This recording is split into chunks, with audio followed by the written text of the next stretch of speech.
Yes sir. Actually ఈ ప్రాబ్లమ్‌ని మనం ఈజీగా ట్యాకిల్ చేయొచ్చు. ఎట్లా అంటే, మనం చిన్న చిన్నవి అంటే ఆర్మీ వాళ్ళకి కూడా తెలుసా స్టాండర్డ్ ఆపరేటింగ్ ప్రొసీజర్స్ అవన్నీ.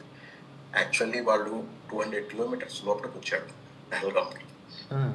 మామూలుగా అయితే కథువా, బారాముల్లా, అనంతనాగ్‌లోనే అటాక్స్ జరిగేవి. ఈసారి 200 కిలోమీటర్ల లోపలికి వచ్చారు. అవును. లోకల్ సపోర్ట్ లేకుండా ఇది జరగదు. కరెక్ట్. సో, లోకల్ సపోర్ట్ పక్కాగా ఉంటుంది. హ్మ్. పైగా నామకే వాస్తే క్యాండిల్ ర్యాలీస్ చేశారు. అదంతా నాటకం. హ్మ్. పక్కా లోకల్ సపోర్ట్ ఉంది దీంట్లో. హ్మ్. లోకల్స్ ఇన్వాల్వ్ అయి ఉన్నారు. కాకపోతే ఒక ఫులిష్ పని ఏం చేశారంటే, టూరిజం ఇంకో వారంలో ఒక 90% తగ్గిపోతుంది కాశ్మీర్‌లో. అవును. వాళ్ళ కళ్ళు వాళ్ళే పొడుచుకున్నట్టయింది. కాకపోతే వాళ్ళకది అనవసరం.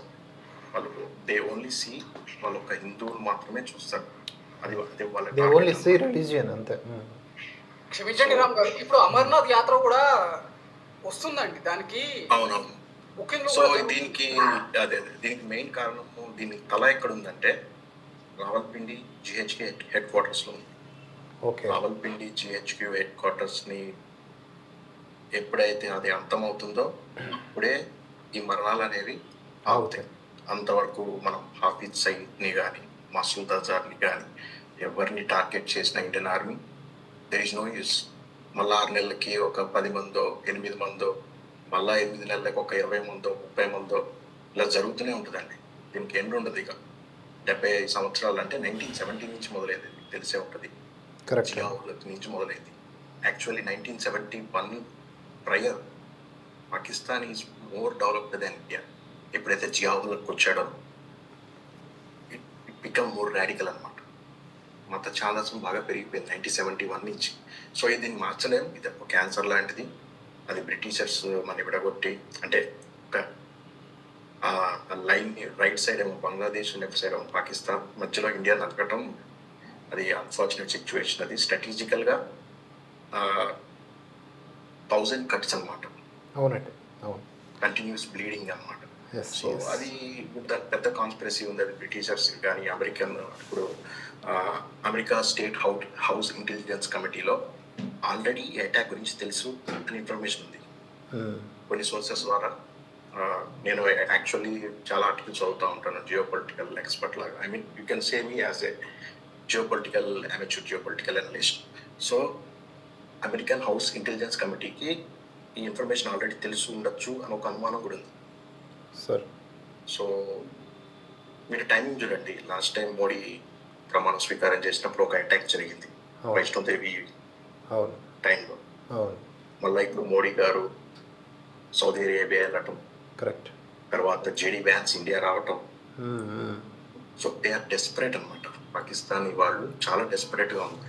ఏదో ఒకటి పోక్ చేయాలి ఇప్పుడు, అటాక్ చేయాలన్నది ప్రశాంతంగా వీళ్ళు ఎదగకూడదు అనే ఒక అజెండా. ఎగ్జాక్ట్లీ. సో, దీన్ని అసలు సుప్రీంకోర్టు మాట విని ఎలక్షన్స్ ఎందుకు కండక్ట్ చేశారు అదే పెద్ద minus point. Last year 2 years back election conduct చేశారు కాశ్మీర్లో. ఎంతమంది జవాన్లను కోల్పోయాం. ఆ నిర్ణయం తీసుకున్న తర్వాత చాలా మంది జవాన్లను కూడా కోల్పోయాం. అవును. చాలా అన్ఫార్చునేట్ సిచ్యువేషన్ అది. సో, ఇప్పుడు జనాల్లో కూడా చాలా కోపంగా ఉన్నారండి. మోడీ ఏదో ఒకటి చెయ్యందే అనే ఒక ఎమోషన్స్ కూడా రైజ్ అవుతున్నాయి. కానీ స్ట్రాటజిక్‌గానే పోవాల్సింది. వాళ్ళకి కావాల్సిందే అది. ఇప్పుడు వాళ్ళకి అనుకున్నది రీచ్ అవుతారు. సో, మనం స్ట్రాటజికల్‌గా టార్గెట్ చేయాల్సి వస్తుంది. మనకి ఇండస్ వాటర్ ట్రీటీ ఉంది. నదుల్లో నీళ్ళు ఆపేయచ్చు. యాక్చువల్లీ ఇంకోటి కూడా ఉంది. కరాచీ పోర్ట్‌ని అటాక్ చేయొచ్చు. చాలా ఆప్షన్స్ ఉన్నాయి. So, Indian army will take it. అది వాళ్ళ ఓన్ కోర్స్‌లో అంటే చాలా వరకు యుద్ధాలు జరుపుకుంటున్న దేశాలకి మనం ఇస్తున్నటువంటి సందేశం ఏమిటి? కూర్చొని మాట్లాడుకోండి అని. సో, మనమే ఇప్పుడు గనక సైరన్ మోగించాము అంటే మన మాటలకి చేతలకి చాలా తేడా వచ్చేస్తుంది. అవునవును. అంటే ఓవరాల్ ఇప్పుడు this is not the era of war అన్నట్టు మోడీ గారు చెప్పినట్టు స్ట్రాటజికల్ స్ట్రైక్ కన్నా ఇంకా 2-3 స్టెప్స్ కొంచెం అధికంగానే ఉండొచ్చు ఈసారి. అటాక్ స్ట్రాటజికల్‌గానే ఉంటది. అంత ఈజీ కూడా కాకపోవచ్చు అని నేను అనుకుంటున్నాను సార్. ఎందుకంటే ఈసారి వాళ్ళు కూడా పాఠాలు నేర్చుకున్నారు కాబట్టి ఆ వ్యూహం ఎలా ఉండాలి అంటే ఆ పరమాత్మ కూడా తెలియనంత పవర్ఫుల్గా ఉండాలి. ఎగ్జాక్ట్లీ. సో అదేనండి నాకు తెలిసి ఒక విత్ ఇన్ మంత్ స్పాన్ లోనే జరగచ్చు. కాకపోతే ఈసారి లాస్ట్ టైం అభినందన్ పట్టుబడ్డాడు కాబట్టి ఆ మిస్టేక్ చేయరు సార్. జెట్స్ తోటి ఎయిర్ డిఫెన్స్ యూజ్ చేయరు, కాకపోతే లాంగ్ రేంజ్ బెలిస్టిక్ మిసైల్స్ యూజ్ చేస్తారు, అది పక్క, అది మాత్రం 100% షూర్. అండ్ ఇందులో కనుక అమెరికా ఎంతో అంత హెల్ప్ చేయకపోతే సాధ్యం కాదని నేను అనుకుంటున్నానండి.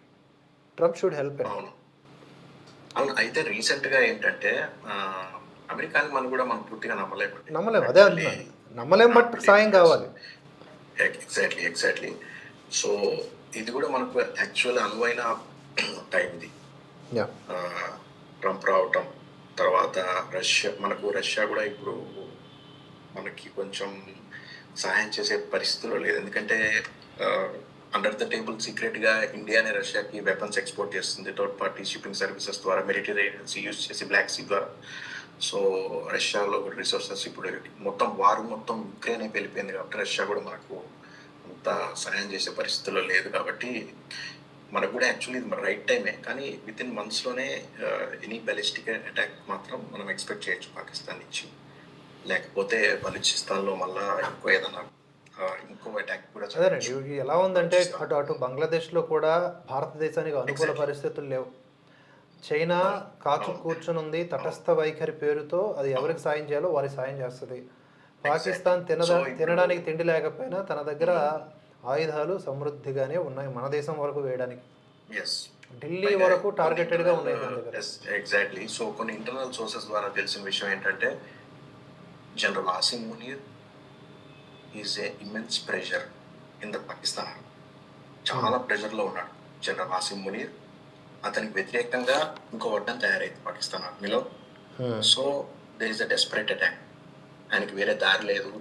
డైరెక్ట్ చాలా మంది చెప్తుంది ఏంటంటే ISI the involvement of Pakistani general Asim Munir వీళ్ళిద్దరు ఇన్వాల్వ్ అయినారు. అది రీసెంట్గా ఆయన స్పీచ్ విన్నాం కదా. ఎగ్జాక్ట్లీ, మనకు అక్కడే అర్థమైపోయింది. సో పాకిస్తాన్ ఆర్మీలో 2 రకాలు ఉంటారండి. రాడికల్స్ అంటే మతోన్మాదులు, విస్కీ జనరల్స్.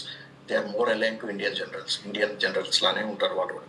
కొంచెం లైట్ గా, మరి అందరూ మతోన్మాదులే, వీళ్ళు తక్కువ మతోన్మాదులు అనమాట చెప్పాలి. మత ప్రాతిపదికన ఏర్పడిన దేశానికి మతోన్మాదం కాక ఇంకేముంటదండి దాంట్లో.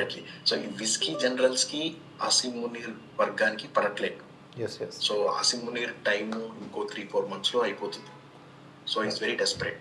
సార్, నాకు ఒకటి అనిపించింది, ఐఎమ్ రిక్వెస్టింగ్ యూ, మీకు మీ ఫేస్ చూపించే అవకాశం ఉంటే కనుక భవిష్యత్తులో మనం ఇంటర్నేషనల్ పాలిటిక్స్ గురించి వాటి గురించి మనం మాట్లాడే అవకాశం ఉంటే మాట్లాడదాం.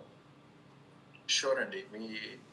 మీ ఈమెయిల్ ఏమన్నా సెండ్ చేయగలిగితే మనకి డిస్ప్లే అవుతున్నటువంటి వాట్సాప్ నెంబర్ ఉంది, మెయిల్ ఉంది. మీరు మీ పేరుతో, మీ పేరేమన్నారు సార్? రామ్ కదా? రామ్ దిగొండ, కెనడాలో ఉంటాను సార్. అలా చెప్పండి సార్, మనం ఒక time. Sure. As of now, thanks for your time, sir.